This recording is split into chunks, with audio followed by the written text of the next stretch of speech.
नमस्कार बच्चों। तो आज मैं आपको बताने जा रही हूँ अलंकार का डेफिनेशन। तो अलंकार, it's literal meaning is ornament, like आभूषण, or to decorate ourselves we use ornaments. The same way, if we want to decorate our singing, for that purpose we use अलंकार्स। और बिगनर्स के लिए अलंकार्स बहुत अच्छी चीज़ हैं। जो म्यूज़िक स्टार्ट किया है, जिन्होंने अभी सीखना, so for the beginners it is very essential thing. और सब गुरु सबसे पहले अपने शिष्यों को, अपने स्टूडेंट्स को, डिसाइपल्स को यही सिखाते हैं। सबसे पहले अलंकार सिखाए जाते हैं। और जिसको आजकल हम अलंकार कहते हैं, इसको मुग़ल पीरियड में पलटा भी कहते थे। तो it basically enhances the beauty of our singing and इसका ना एक संगीत दर्पण बुक है जो कि पंडित दामोदर ने लिखी है। उसमें लिखा है विशिष्ट वर्ण संदर्भालंकार प्रचक्षति। इसका मतलब है कि सिस्टमैटिक कंपोजिशन ऑफ नोट्स और स्वराज और a specific group of varnas is called alankar. तो ये हो गया इसका meaning. If you will write कि what is alankar means a systematic composition और a systematic pattern of notes is called alankars. तो बेसिकली इसके ये दो कैटेगरीज में आते हैं। एक तो शब्द ओरिएंटेड होते हैं, द अदर वन इज़ वर्ण ओरिएंटेड। वर्ण ओरिएंटेड वो होते हैं जिसमें जैसे वर्ण में कितने होते हैं, 4 वर्ण होते हैं, स्थाई, आरोही, अवरोही और संचारी। तो स्थाई में जहाँ हम स्टे करते हैं, एक स्वर के ऊपर स्टे करते हैं। फिर आरोही जिसमें असेंडिंग में जाते हैं नोट्स। फिर अवरोही जिसमें डिसेंडिंग में आते हैं नोट्स, हाई नोट से लो नोट की तरफ आते हैं। देन कम्स संचारी। संचारी में तीनों का मिक्सचर होता है, मतलब स्टे भी करते हैं, असेंडिंग भी होता है, डिसेंडिंग भी होता है। देन कम्स शब्द ओरिएंटेड। शब्द ओरिएंटेड में हम basically to ornament the singing. तो कैसे हम ब्यूटीफाई करेंगे हम अपनी सिंगिंग को? थ्रू गमक, मींड, जमजमा, कर्ण, मुर्की, ये सब चीज़ें, खटका, घसीट, इन सब चीज़ों को यूज़ करते हैं अलंकार में। तो अब इसके पार्ट्स बताते हैं। आरोह और अवरोह इसके पार्ट्स होते हैं। और जैसे आरोह असेंडिंग ऑर्डर सारेगामा पा धा नी सा, और ऐसे ही अवरोह डिसेंडिंग ऑर्डर हाई नोट से लो की तरफ सा नी धा पा मा गा रे सा। अब इसके टाइप्स 3 टाइप्स के होते हैं ये अलंकार।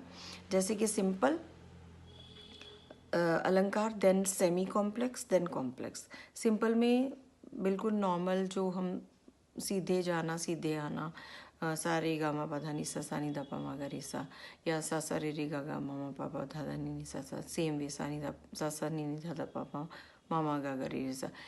फिर उसके बाद आता है सेमी कॉम्प्लेक्स, थोड़े से मतलब थोड़े डिफ़िकल्ट उसमें, जैसे सारी गा गा रे गा गा, रे गा मा, like this.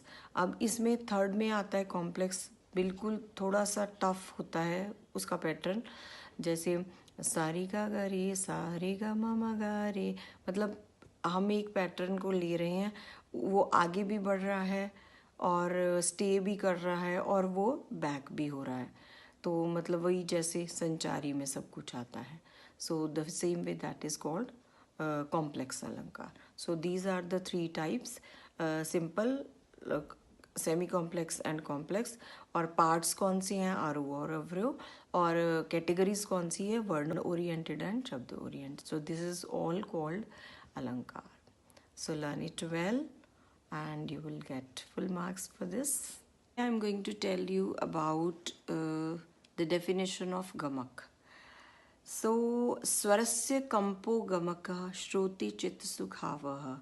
This is the definition written by Pandit Sharangadev.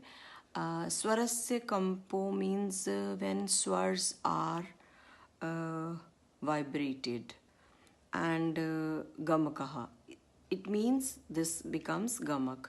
Shroti chitta sukhavah. Shroti means listener. श्रोता के चित्त को सुख देती है जो। तो स्वरों में जब कंपन होती है, स्वरस्य कंपो गमका श्रोति चित्त सुखावह, स्वरों में जो कंपन पैदा होती है जब श्रोता के मन को वो अच्छी लगती है, that is called Gamak. So, in other words, the vibration of notes which gives pleasure to the mind of the listener, it is called gamak. So, its literal meaning is gamakka. It has come from Sanskrit root word gam.